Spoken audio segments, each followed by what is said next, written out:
महाराज जय भीम। शेतकऱ्याच्या मिरच्याही देठाला हात लावू नका, नाही तर तुमचे हात कलम केले जातील। शेतकऱ्याच्या मिरच्याही देठाला हात लावू नका, नाही तर तुमचे हात कलम केले जातील, असे ठणकावून सांगणारे छत्रपती शिवाजी महाराज, छत्रपती शिवाजी महाराज।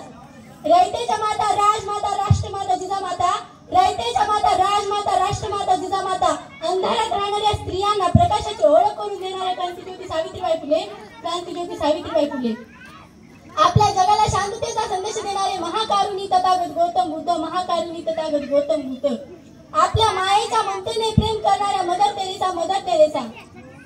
त्या सर्व महामानवाला मी त्रिवार वंदन करते व मी माझ्या भाषणास सुरुवात करते। अंधारच होता नशिबी ज्यांनी संविधान लिहिलं, अंधारच होता नशिबी ज्यांनी संविधान लिहिलं।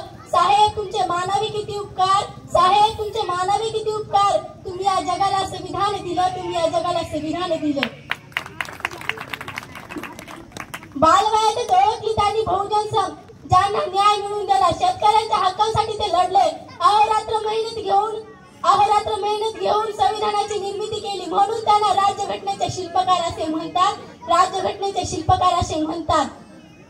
दगड झाले तर दीक्षाभूमीचे होईल, माती झाली तर चैत्यभूमीची होईल, दगड झाले तर दीक्षाभूमीचे होईल, माती झाली तर चैत्यभूमीची होईल, हवा झाली तर जय भीमची होईल, हवा झाली तर जय भीमची होईल, आणि पुन्हा म्हणून मानव म्हणून जन्माला आले का, आई शपथ जय भीम वालीच होईल, आई शपथ जय भीम वालीच होईल। डॉक्टर बाबासाहेब आंबेडकर यांचा जन्म 14 एप्रिल 1891 रोजी मध्य प्रदेशात महू या गावी झाला। त्यांच्या वडिलांचे नाव रामजी तर आईचे नाव भीमाई असे होते।